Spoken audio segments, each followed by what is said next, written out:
Hello, all you ghosts and goblins. Welcome to Orange Weekly, presented by Krause Health, alongside Nate Mink and a giant spider. I'm Brent Axe. Coming up, who Dino Babers sees as a scary player on the other side of the field for Wake Forest. He even described him as Godzilla. And instead of trick-or-treats, Nate and I are going to hand out some midseason grades for the Orange offense, defense, and special teams. But Nate, we start with that weird game in Clemson a week ago. The Tigers were certainly scared the Orange were going to pull off the upset for a while there, but Clemson's going to Clemson, and eventually they pulled away for the 47-21 win. The good news for the Orange, well, they did cover that 46.5-point spread. Yeah, massive spread, really one of the highest you're ever going to see in Division I football.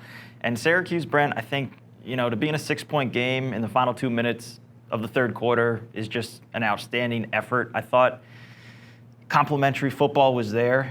They blocked a punt to set up a short touchdown. They had the pick six by Garrett Williams. They had the 83-yard touchdown pass from Culpepper to Nykeem Johnson.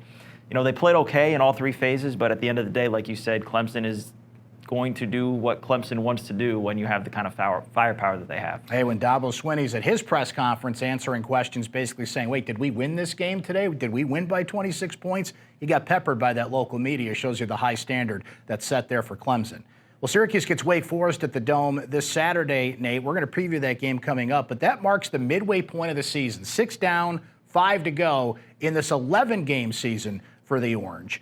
I want to start on the offensive side of the ball. They've lost their starting quarterback. Their offensive line's been patched together. There's been some encouraging signs at running back, and the wide receivers have shown some flashes. But when you look at the offense overall, Nate, how would you grade them at this point? Boy, you really covered it. You really covered it right there. Yeah, I mean, you got to start with sort of the toll of the injuries and what they've taken on this unit. Anytime you lose your starting quarterback, you're going to take a hit unless you're one of those blue bloods that has another 5 or high 4-star kid waiting in the wings. The offensive line, Brent, really is what we knew was going to be a potential issue, really going back to the start of preseason camp. They had injuries and guys that were banged up going back to August, and even, quite frankly, going back all the way to the spring, that just never got right. And it was very, very difficult to really put the kind of offense you want to put out on the field when, that front five is constantly changing personnel. And, they found some key guys that I think are going to be around for a long, long time. At the running back position, Sean Tucker was kind of thrust unexpectedly into a prominent role after a couple of the preseason opt-outs from Abdul Adams and Jarvan Howard and injuries to Jawar Jordan. I mean, that's kind of what you're hanging your hat on right now on that side of the ball is you're getting some guys that are on the field a little bit sooner than a lot of people thought they would be on there, but they're showing you something, and that's always an encouraging sign. Rex Culpepper, 5 touchdowns, 5 interceptions since he became the starting quarterback for the injured Tommy DeVito. And I think as we go down the road here, maybe after the upcoming bye week for Syracuse,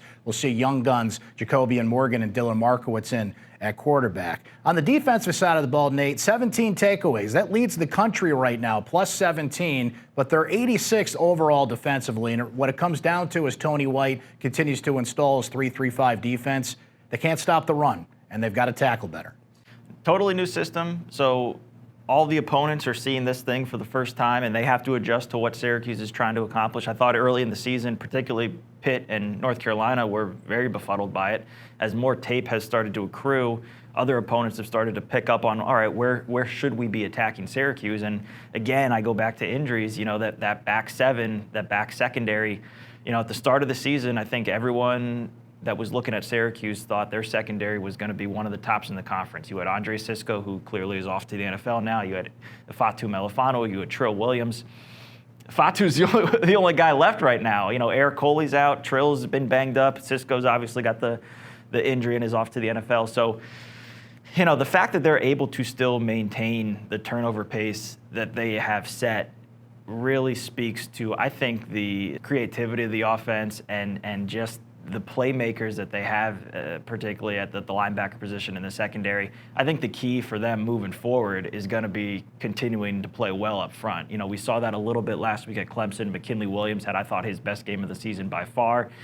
Kingsley Jonathan and Josh Black, those are, again, those pass rushing tweeners that are going to shift and slant and try to just get into the backfield and create havoc. I think it really starts up front, and as the defensive line goes, in really any defense, the back seven follows. Quick shout out to special teams. Nolan Cooney has done an admirable job punting the football, continuing that punter U lineage for Syracuse. He's averaging over 45 yards a kick. Andre Schmidt, who won the Lou Groza Award a couple years back as the kicker of the year in college football, 5 of 7 on kicks so far. Well, Wake Forest comes to the Dome on Saturday, and while he's already got a pretty cool nickname in Boogie, Dino Babers describes a very talented player on defense for Wake Forest in a different way. Let's head to Syracuse Soundbites.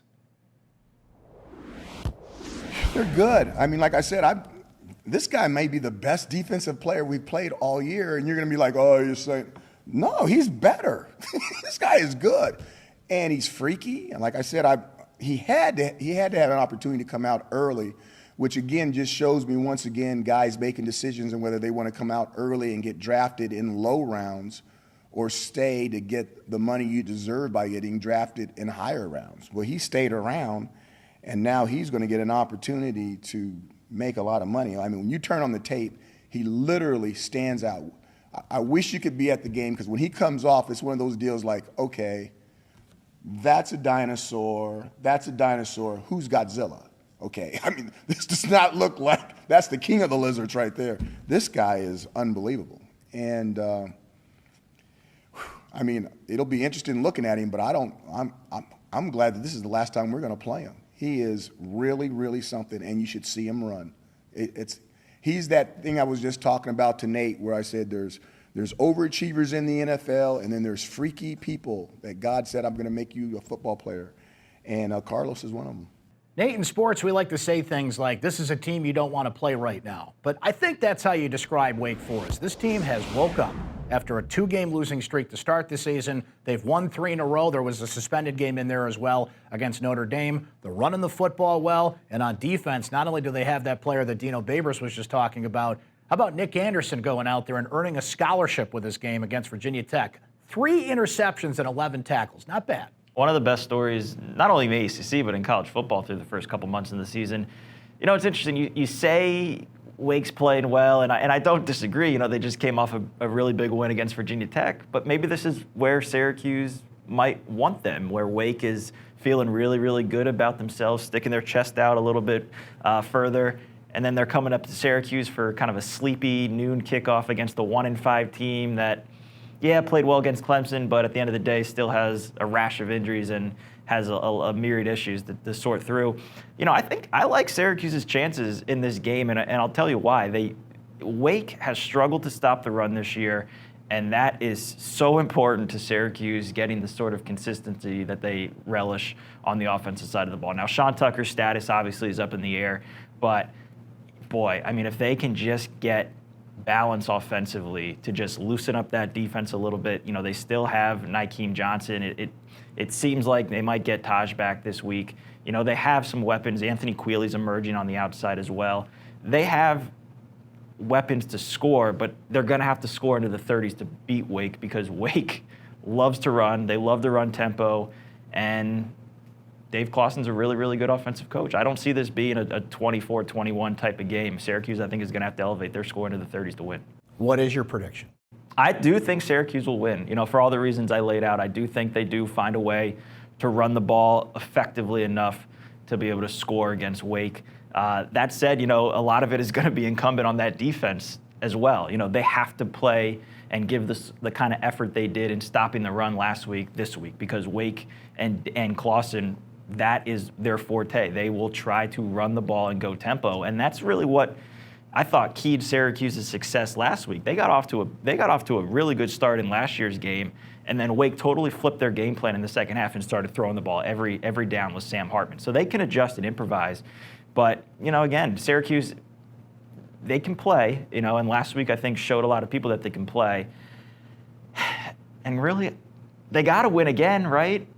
Like 1 in 10, I don't see that. I don't see that, Brent. It seems to be a good candidate, Nate.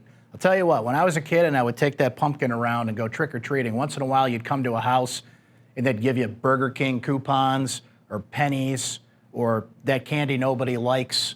That's me on this show because I think Wake Forest, I'm buying into what you were saying about how they're playing right now. Their defense has given up less than 24 points in 3 straight games. You mentioned how well they're running the football right now. I think that defense is going to get after Rex Culpepper. And Sean Tucker is not 100%. And Syracuse needs him to be 100% to be effective. I've got Wake Forest winning this game 45-24. 34-31 Syracuse. You know, like I said, I think Nate's giving out Snickers bars. It can go. I'm giving out the bad candy. It can really go either way.